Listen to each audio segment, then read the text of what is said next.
নমস্কাৰ। আজি আমি কথা পাতিম ফাৰ্ম ৰেজিষ্ট্ৰেশ্যনৰ বিষয়ে। ফাৰ্ম মানে কি আৰু ইয়াক কেইটা ভাগত আমি ভাগ কৰিব পাৰি আৰু কেনেকৈ ৰেজিষ্ট্ৰেশ্যন কৰিব পাৰি, কি কি ডকুমেণ্টছ লাগে।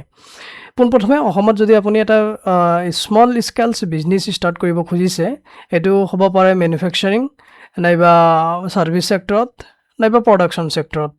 যিকোনো ছেক্টৰত যদি আপুনি স্মল স্কেলত আপুনি বিজনেছ ষ্টাৰ্ট কৰিব খুজিছে, তেনেহ'লে আপোনাৰ কাৰণে চবচে বেষ্ট বিজনেছ যিটো এণ্টিটি বা বিজনেছ যিটো কেটেগৰী, সেইটো হ'ল ফাৰ্ম।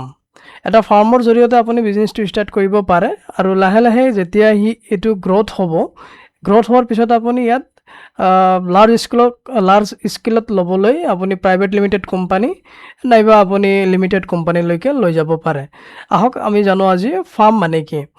ফাৰ্ম হ'ল এটা বিজনেছ কেটেগৰী, লিগেল এণ্টিটিৰ এটা কেটেগৰী বিজনেছৰ, যিটোত আপুনি এজন বা এজনতকৈ অধিক পাৰ্টনাৰ্ছ বা বন্ধু শ্বেয়াৰ হোল্ডাৰ্ছ লগ লাগি এটা বিজনেছ আৰম্ভ কৰে আৰু য'ত আপোনাৰ profit and loss equally distribute হয় as per the shares taken by the partners. আপোনাৰ পাৰ্টনাৰ্ছে যিমানখিনি অংশ আপোনাৰ বিজনেছত ল'ব, ঠিক সেই অনুপাতে সেইখিনি অংশই আপোনাৰ বিজনেছৰ পৰা তেওঁ লাভ পাব বা লছ হ'লে সেইখিনি অনুপাতে তেওঁ লছ বিয়াৰ কৰিব লাগিব।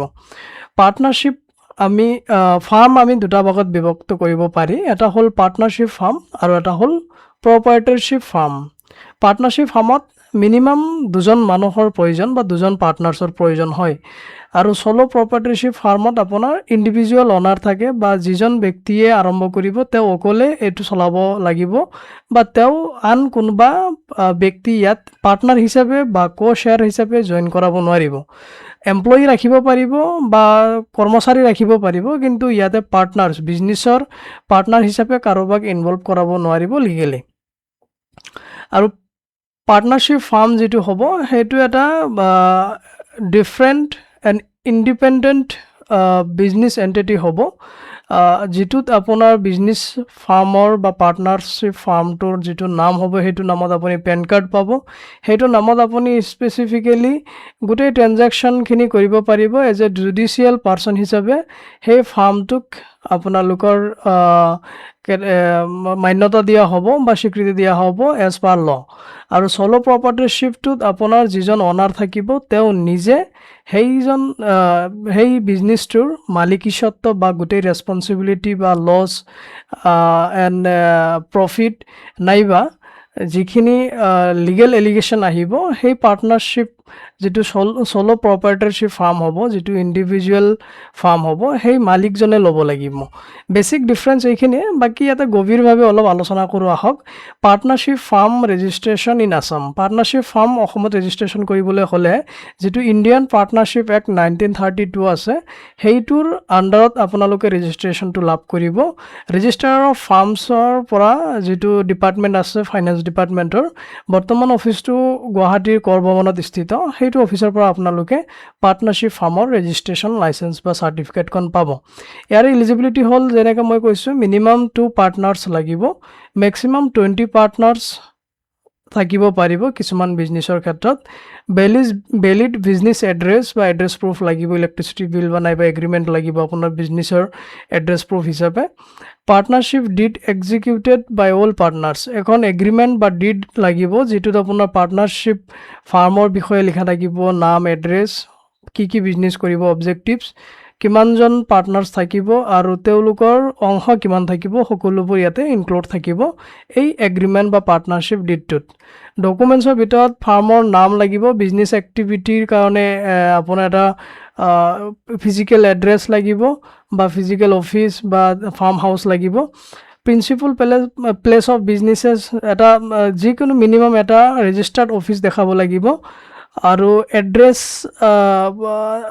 নাম আৰু এড্ৰেছ অফ দ্য পাৰ্টনাৰ্ছ, নাম আৰু আপোনাৰ এড্ৰেছসমূহ এটা কেটেগৰিকেলি লিখিব লাগিব পাৰ্টনাৰ্ছবিলাকৰ। কেপিটেল কণ্ট্ৰিবিউশ্যনখিনি দিব লাগিব, প্ৰফিট লছ শ্বেয়াৰিংখিনি দিব লাগিব ডিডখনত, আৰু বাকী কোনে কি কামত বা দায়িত্ব থাকিব সেইখিনিও মেনশ্যন থাকে ডিডখনত, আৰু বিজনেছটো কেতিয়াৰ পৰা ষ্টাৰ্ট হ'ব সেইটো লিখা থাকে। দ্বিতীয়তে আপোনাৰ ফৰ্ম নম্বৰ 1 বুলি এটা ফৰ্ম থাকিব, যিটো আপোনাৰ জুডিচিয়েল মেজিষ্ট্ৰেট নাইবা চাৰ্টাৰ একাউণ্টেণ্টে ফিল আপ কৰি দিব লাগিব বা উইটনেছ কৰি দিব লাগিব। তাৰপিছত অনলাইন এপ্লিকেশ্যন হৈ যায়, আৰু অনলাইন এপ্লিকেশ্যন ফৰ্মত আপোনাৰ ফৰ্ম নম্বৰ 1টোত গোটেই পাৰ্টনাৰ্ছৰ কেইজনে চাইন কৰিব লাগিব। এইটোতো চিএৰ সন্মুখত বা জুডিচিয়েল মেজিষ্ট্ৰেটৰ সন্মুখত। এইটো হ'ল ফৰ্ম নম্বৰ 1। বাকী identity proof, PAN card, voter ID বা আপোনাৰ আধাৰ কাৰ্ড এইখিনিতো লাগিবই পাৰ্টনাৰ্ছ কেইজনৰ। এড্ৰেছ প্ৰুফখিনিও লাগিব। বিজনেছ এড্ৰেছ প্ৰুফ হিচাপে মই যেনেকৈ কৈছোঁ, ইলেক্ট্ৰিচিটি বিল দিব পাৰে, প্ৰপাৰ্টি টেক্স ৰিচিপ্ট নাইবা ৰেণ্ট এগ্ৰিমেণ্ট বা NOC, যিটো অফিচ আছে বা য'ত আপোনালোকে কাম কৰি আছে সেইটো ডিপাৰ্টমেণ্ট বা সেইটো অনাৰৰ পৰা আপুনি NOC এখন লৈ দিব পাৰিব। তাৰপিছত আপোনাৰ এই পান কাৰ্ডটো লাগিবই চবৰে। ট্ৰেড লাইচেঞ্চ এখন লাগিব মিউনিচিপাল বৰ্ডৰ পৰা নাইবা টাউন কমিটি নাইবা গাঁও পঞ্চায়তৰ পৰা, য'তে আপোনালোকৰ প্ৰিন্সিপাল এড্ৰেছ অফ বিজনেছ থাকিব, সেই এৰিয়াৰ পৰা ট্ৰেড লাইচেঞ্চ ল'ব লাগিব। আৰু ইয়াৰ লগতে আপোনাৰ ট্ৰেড লাইচেঞ্চ লোৱাৰ পিছত এই ফাৰ্মটোৰ নামত এটা আপোনাৰ ডিড ৰেজিষ্ট্ৰেশ্যন, ডিডটো যেতিয়া আপুনি বনাব, ডিডটো চাব ৰেজিষ্ট্ৰি হোৱাৰ পিছত পেন কাৰ্ডৰ কাৰণে এপ্লাই কৰি দিব লাগিব। পেন কাৰ্ড ফাৰ্মৰ নামত পেন কাৰ্ড বনাব লাগিব, আৰু ফাৰ্মৰ নামত GST বনাব লাগিব। ট্ৰেড লাইচেঞ্চৰ লগতে এই দুটা ডকুমেণ্টছো লাগিব। পাছপোৰ্ট চাইজ ফটোগ্ৰাফটো লাগিবই চবৰে। ইয়াৰ পিছত আপোনাৰ এইখিনি বস্তু আপোনালোকে স্কিপ কৰিবলৈও কোনো কথা নাই, কাৰণ এইখিনি ৰেজিষ্ট্ৰেশ্যন প্ৰচেছটো অনলাইনে হয়। মই যিখিনি ডকুমেণ্টছ ক'লোঁ, সেই গোটেইখিনি ডকুমেণ্টছ ফিল আপ কৰি বা প্ৰিপেয়াৰ কৰি অনলাইন ছাবমিট কৰি দিব লাগে সেৱা সেতু পৰ্টেলত, বা আপোনাৰ register of farm and society বুলি এটা ৱেবছাইট আছে, মই ৱেবছাইটটো দি দিম আপোনালোকক, নাইবা eodv.gov.in এইটোত আপোনালোকে যাই কিনেও এপ্লাই কৰিব লাগে। অনলাইন এপ্লিকেশ্যন প্ৰচেছটো মই বেলেগকৈ এটা ভিডিঅ' বনাই আপোনালোকক দেখুৱাই দিম। এইটো ভিডিঅ' অলপ লেংথি হৈ যাব কাৰণে ইয়াতে আপোনালোকৰ বেছিক ইনফৰমেশ্যনখিনি দিছোঁ। ৰেজিষ্ট্ৰেশ্যন ফিজ হিচাপে আপোনালোকৰ লাগিব 2000 টকা অনলাইন চালান কাটি আপোনালোকে জমা দিব লাগিব, নাইবা অনলাইনে বেংক বা নেট বেংকিং বা UPIৰ জৰিয়তে আপোনালোকে পে'মেণ্টটো কৰিব পাৰিব অনলাইন ফিজটো। যেনেকৈ মই কৈছোঁ, পেন কাৰ্ড অফ দ্য ফাৰ্মৰ নামত পেন কাৰ্ড লাগিব। কাৰেণ্ট বেংক একাউণ্ট এইটো ৰেজিষ্ট্ৰেশ্যনৰ কাৰণে নালাগে, কিন্তু ৰেজিষ্ট্ৰেশ্যন হোৱাৰ পিছত আপোনালোকে বনাই ল'ব লাগিব। GSTটো ৰেজিষ্ট্ৰেশ্যন কৰাৰ টাইমতে খোজে। MSME উদ্যম এইখিনি আপোনালোকে ফাৰ্ম ৰেজিষ্ট্ৰেশ্যন চাৰ্টিফিকেট অহাৰ পিছতো কৰিব পাৰিব। এইখিনি যদি ৰিকুৱাৰমেণ্ট হয় কৰি ল'ব পাৰে। প্ৰফেশ্যনেল টেক্স ৰেজিষ্ট্ৰেশ্যন বা PT ৰেজিষ্ট্ৰেশ্যন সেইখিনি হৈ যাব। এতিয়া আহোঁ চ'ল' প্ৰপাৰ্টিশ্বিপ ফাৰ্ম ৰেজিষ্ট্ৰেশ্যনৰ বিষয়ে। একচুৱেলি চ'ল' প্ৰপাৰ্টিশ্বিপ ফাৰ্ম ৰেজিষ্ট্ৰেশ্যনৰ কাৰণে স্পেচিফিক কেনেকুৱা কোনো ৰেজিষ্ট্ৰেশ্যন চাৰ্টিফিকেট গভৰ্ণমেণ্টে বা চেণ্ট্ৰেল গভৰ্ণমেণ্টে নিদিয়ে। এইটো আপোনাৰ GST আৰু ট্ৰেড লাইচেঞ্চৰ জৰিয়তে আপোনালোকে ৰেজিষ্ট্ৰেশ্যনটো লৈ ল'ব লাগে। তাৰপিছত উদ্যম MSME ৰেজিষ্ট্ৰেশ্যনটো লৈ ল'ব লাগে, আৰু এটা কাৰেণ্ট বেংক একাউণ্ট মেইনটেইন কৰিব লাগে। এইখিনি হ'ল বেছিক ৰিকুৱাৰমেণ্ট বা বেছিক ডকুমেণ্টছ চ'ল' প্ৰপাৰ্টাৰশ্বিপ বা প্ৰপাৰ্টাৰশ্বিপ বিজনেছৰ কাৰণে বা ফাৰ্মৰ কাৰণে। ট্ৰেড লাইচেঞ্চ এখন ওলাই ল'ব। পেন কাৰ্ড আপোনাৰ পাৰ্চনেল পেন কাৰ্ডটোৱে হ'ব। পাৰ্চনেল পেন কাৰ্ডটোৰ জৰিয়তে ট্ৰেড লাইচেঞ্চৰ যিটো ট্ৰেড নেম দিব, বিজনেছ নাম, সেইটো নামত এটা GST বনাই ল'ব, নাইবা পাৰ্চনেল নামতে GST বনাই ল'ব পাৰে। তাৰপিছত সেইটো নামতে উদ্যম বা MSME এখন ৰেজিষ্ট্ৰেশ্যন ওলাই বেংক একাউণ্ট খুলি ল'ব।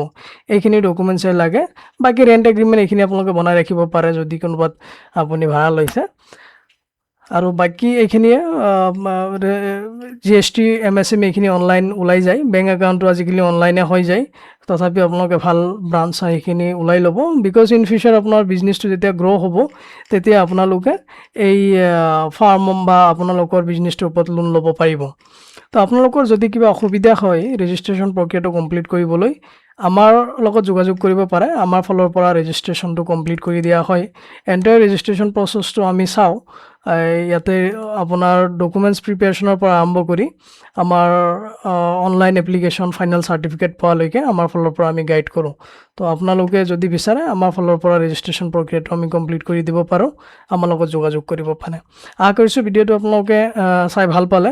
আৰু আমাৰ ইতিমধ্যে কিছুমান ৰেজিষ্ট্ৰেশ্যন আমি কমপ্লিট কৰিছোঁ। তাৰে কিছুমান পোষ্ট আমি ইউটিউবৰ জৰিয়তে আমি প্ৰভাইড কৰোঁ। সেইটো আপোনালোকক দেখুৱাম।